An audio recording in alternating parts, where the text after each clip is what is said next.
وَإِذْ قَالَتِ الْمَلَائِكَةُ يَا مَرْيَمْ. اب بات شفٹ ہو گئی ہے، حضرت یحییٰ علیہ السلام کا تو مسئلہ ہو گیا کلیئر کہ اللہ تعالیٰ نے حضرت زکریا کو اولاد دی ہے، اور یہ بھی کہہ دیا کہ یہ ایک کلمہ ان قریب اللہ کا آنے والا ہے، اس کی تصدیق کریں گے، یعنی عیسیٰ ابن مریم کی. اب جو ہے نا وہ گفتگو کا رخ جو ہے وہ حضرت عیسیٰ علیہ السلام کی پیدائش کی طرف آ رہا ہے. یاد کرو وقت جب فرشتوں نے کہا مریم سے، یا مریم ان اللہ اصطفاکی، کہ بے شک اے مریم اللہ تعالیٰ نے تجھے چن لیا ہے، وطہرکی، اور تجھے پاک کر دیا ہے، واصطفاکی علی نساء العالمین، اور تمام جہان والی عورتوں پر فضیلت دیتے ہوئے تجھے چن لیا ہے. آپ دیکھ رہے ہیں یہ عربی کے سیغے کی کے ساتھ آ رہے ہیں، اس لیے کہ یہ مونس کے سیغے. اگر یہ مذکر کا سیغہ ہوتا تو ہوتا ان اللہ اصطفاکا، تو یہ کی جو ہے وہ اس کی وجہ سے آیا. بخاری اور مسلم میں حدیث ہے کہ اگلے زمانے میں جو گزر چکے، اللہ تعالیٰ نے سیدہ مریم کو تمام جہان والوں پر فضیلت دی تھی. اور مزے کی بات ہے اس حدیث کے راوی سیدنا علی ہیں، اور یہ حدیث بخاری میں بھی ہے اور مسلم میں بھی. اور حضرت علی کی عقیدت اس اعتبار سے بھی تھی کہ ان کی ماں کا ذکر اس میں آیا، منہ بولی ماں. نبی علیہ السلام فرمایا کہ اگلے زمانے میں اللہ تعالیٰ نے تمام جہان والوں پر مریم بنت عمران کو فضیلت دی تھی، اور اس زمانے میں تمام جہان والی عورتوں پر ختیجہ کو فضیلت دی ہے سلام اللہ علیہا، جو حضور علیہ السلام کی پہلی بیوی اور اتنی لاڈلی بیوی کہ ان کی زندگی میں دوسری شادی بھی نہیں کی. 24 سال تک نبی علیہ السلام نے دوسری شادی نہیں کی، حتیٰ کہ ان کی ڈیتھ ہو گئی. تو ان کی پرورش سیدنا علی کی حضرت ختیجہ نے کی ہوئی تھی، اور یہ اللہ تعالیٰ نے دنیا میں بدلہ اتروا دیا. حضرت علی کے والد نے نبی صلی اللہ علیہ وآلہ وسلم کی پرورش کی، اور ان کے بیٹے کی پرورش نبی علیہ السلام نے کی. تو یہاں پر اللہ تعالیٰ نے حضرت مریم کی فضیلت بیان کی. اب یہ آپ دیکھ لیں یہ ٹین ایج میں ہیں سیدہ مریم، بلو 20 ہیں جب یہ ان سے فرشتے کلام کر رہے ہیں.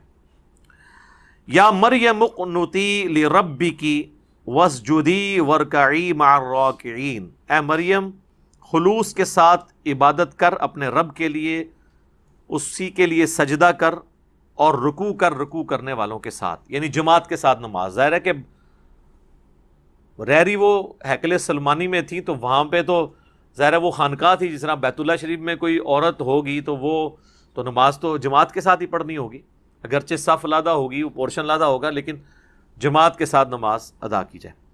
اچھا یہ ورکعوا مع الراکعین اکثر آتا ہے کہ رکوع کرنے والوں کے ساتھ رکوع کرو.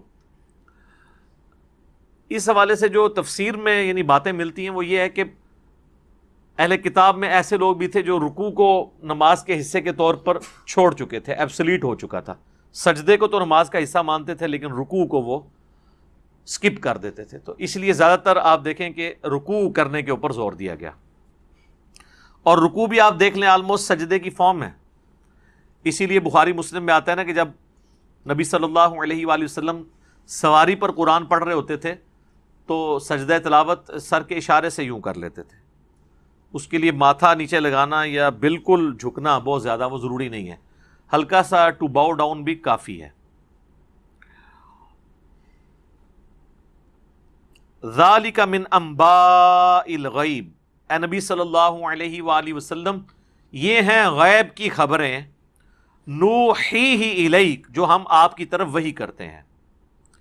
یعنی نبی صلی اللہ علیہ وآلہ وسلم امی تھے، لکھنا پڑھنا نہیں جانتے تھے، کسی کی شاگردگی انہوں نے اختیار نہیں کی، اللہ تعالیٰ ان کو سکھاتا تھا. اس کے باوجود وہ اپنی پیدائش سے کتنے پرانے واقعات، 500، یہ کم از کم تو یہ 500 سال پرانا واقعہ تو ہے نا، یہ تقریباً 600 سال کہہ لیں آپ.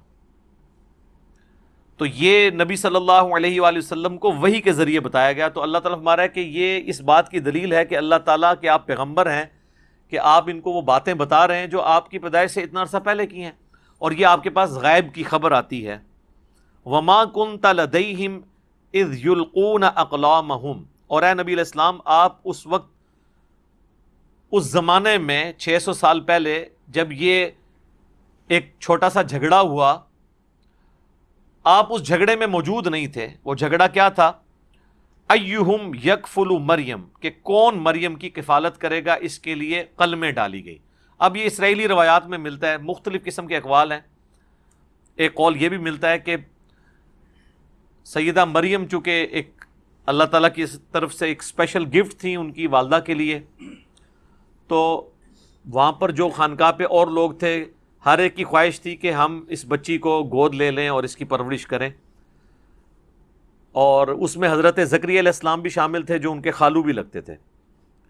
تو پھر طے پایا کہ دریا میں قلم ڈالی جائے گی، جس کی قلم پانی کے بہاؤ کے ساتھ چلے گی وہ تو ظاہر ساری چلیں گی، جس کی اپوزٹ چلے گی نا وہ پرورش کرے گا سیدہ مریم کی، اور یہ اس چیز کی انڈیکیشن ہوگی کہ اللہ تعالیٰ کی طرف سے غیبی تائید اس کو حاصل ہے۔ تو صرف حضرت زکریا علیہ السلام کی قلم جو ہے وہ پانی کے اگینسٹ چلی تھی، لیکن اس کی ڈیٹیل قرآن میں نہیں آئی ہے، لیکن اشارتاً ذکر آیا کہ جب وہ کلمے ڈال رہے تھے، اے نبی آپ تو اس وقت وہاں موجود نہیں تھے، اس کے باوجود آپ اس واقعے کو رپورٹ کر رہے ہیں جبکہ آپ لکھنا پڑھنا بھی نہیں جانتے۔ تو اس بات کی دلیل ہے کہ اللہ تعالیٰ کی طرف سے آپ کے پاس وحی آتی ہے۔ وَمَا كُنْتَ لَدَيْهِمْ إِذْ يَخْتَصِمُونَ، اور جب وہ جھگڑ رہے تھے اس معاملے میں آپ وہاں موجود نہیں تھے۔ اس سے عقیدہ حاضر و ناظر بھی کلیئر ہو گیا جی۔ اس پہ ویسے میری ڈیٹیل ویڈیو ہے، مسئلہ نمبر 7۔ وہ یہاں تک کلیم کرتے ہیں کہ نبی صلی اللہ علیہ وآلہ وسلم اگلی امتیں جو گزر چکی ہیں ان پہ بھی حاضر و ناظر تھے روحانی طور پر۔ ابھی بھی وہ کہتے ہیں کہ جی ہم کہتے ہیں جسمانی طور پہ، ہم کب کہتے ہیں کہ جسمانی طور پہ نبی صلی اللہ علیہ وآلہ وسلم یہاں موجود ہیں، بلکہ آپ روحانی طور پر موجود ہیں، جسمانی طور پہ آپ مدینہ شریف میں اپنی قبر میں ہیں، اور آپ جو ہے وہ اپنے تصرف سے پوری دنیا کو دیکھ رہے ہیں۔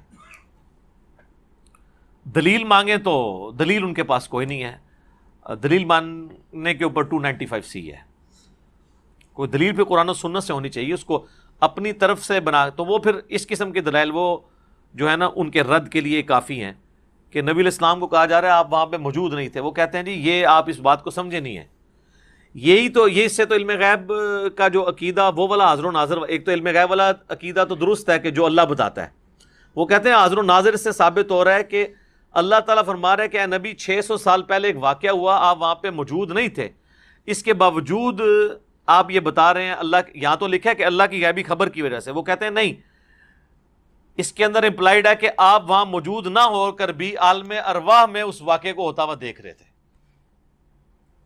لکھا کہاں ہوا ہے؟ کوئی نہیں۔ ہم کہتے ہیں یہاں پہ تو لکھا ہے کہ وہاں پہ آپ موجود نہیں تھے، وہ کہتے ہیں یہ لکھا ہے نا کہ موجود نہیں تھے، یہ تو نہیں لکھا کہ دیکھ نہیں رہے تھے۔ چلو حاضر و ناظر میں سے آدھا عقیدہ تو فارغ ہو گیا نا، حاضر تو ختم ہو گیا، وہ کہتے ہیں ناظر تو تھے، ناظر کو بھی ختم کرتے ہیں جی، یہ جو آپ نے غلط عقیدہ گھڑا ہے۔ قرآن میں ایک آیت ایسی ہے جس میں اللہ تعالیٰ نے دونوں چیزوں کی نفی کر دی، اور وہ ایک آیت میرا خیال ہے اسی لیے اللہ تعالیٰ نے امت کی ہدایت کے لیے قرآن کو بھیجا ہے۔ سورۃ القصص میں اللہ تعالیٰ نے سیم یہی گفتگو حضرت موسیٰ علیہ السلام کے بارے میں کی، کیونکہ موسیٰ علیہ السلام تو نبی علیہ السلام سے آلموسٹ آپ سمجھ لیں 2000 سال پہلے ہیں، 1400 قبل مسیح حضرت موسیٰ علیہ السلام کا زمانہ ہے، اور اوپر کے 600 سال ڈال لیں تو نبی صلی اللہ علیہ وآلہ وسلم سے 2000 سال پہلے حضرت موسیٰ علیہ السلام کے سارے واقعات ہوئے ہیں، اور قرآن میں سب سے زیادہ آپ کو پتہ ہے ذکر حضرت موسیٰ علیہ السلام کا ہے انبیاء میں سے، چونکہ وہ صاحب امت پیغمبر بھی تھے۔ تو اللہ تبارک و تعالیٰ نے اسی کانٹیکسٹ میں کئی ایک جگہ پہ یہ یعنی گفتگو آئی ہے۔ سورۃ القصص جو ہے نا جی، اس میں اللہ تعالیٰ نے ایک کنکلوڈنگ آیت نازل فرمائی ہے جس میں ان دونوں چیزوں کی نفی ہوئی ہے۔ سورۃ القصص کی آیت نمبر ہے 44، جس میں اللہ تعالیٰ نے فرمایا کہ وَمَا كُنْتَ بِجَانِبِ الْغَرْبِيِّ، آپ مغرب کی جانب نہیں تھے، کوہ طور کے مغرب کی جانب، اِذْ قَضَيْنَا إِلَى مُوسَى الْأَمْرَ، جبکہ ہم موسیٰ علیہ السلام پر حکم وحی نازل فرما رہے تھے۔ یعنی آپ حضرت موسیٰ کے زمانے میں اس جگہ پر کوہ طور کے پاس موجود نہیں تھے، تو آپ یہ کیسے بیان کر رہے ہیں؟ اللہ کی وحی سے۔ وَمَا كُنْتَ مِنَ الشَّاهِدِينَ، اور نہ ہی آپ دیکھنے والوں میں شامل تھے، نہ موجود تھے نہ دیکھ رہے تھے، یعنی نہ حاضر تھے نہ ناظر تھے۔ اب یہاں پہ آ کے اعلیٰ حضرت احمد رضا بریلوی صاحب نے ترجمہ ہی چینج کر دیا، اور ترجمہ یہ کیا کہ نہ آپ حاضر تھے نہ موجود تھے، ایک ہی لفظ یعنی مختلف الفاظ استعمال کر دیے۔ شاہد کا ترجمہ باقی ہر جگہ وہ حاضر و ناظر کرتے ہیں، یہاں وہی شاہد لفظ آیا، یہاں ترجمہ بدل دیا۔ اور ان کے جو پوتا شاگرد ہیں مفتی احمد یار خان نعیمی صاحب، انہوں نے جال حق کے اندر یہ آیت ہی آدھی لکھ دی، جو اس بات کا ثبوت ہے، انہیں سمجھ آ گئی ہے ہمارے خلاف ہے آیت۔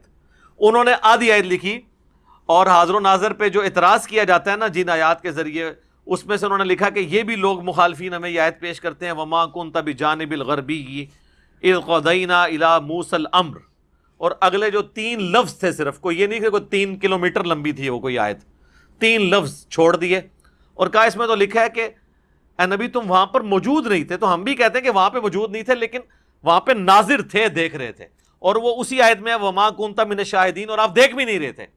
یہ آیت کا ٹکڑا ہی نکال دیا بیچ میں سے، لیکن ہم پھر بھی کہتے ہیں کلمہ گو مسلمان ہیں۔ ہو سکتا ہے کہ ان کو کاتب کی غلطی ہو، کتابیں چینج ہو گئی ہوں، جو مرضی آپ کہانیاں کراتے رہیں، اللہ کو جواب دیں گے۔ ہمارا کام صرف ایکسپوز کرنا ہے کہ ان لوگوں نے کس طریقے سے قرآن کے عقائد میں اپنا لقمہ ڈالنے کی کوشش کی ہے۔ وَلِعَاذُ بِاللَّهِ تَعَالَى، آمین۔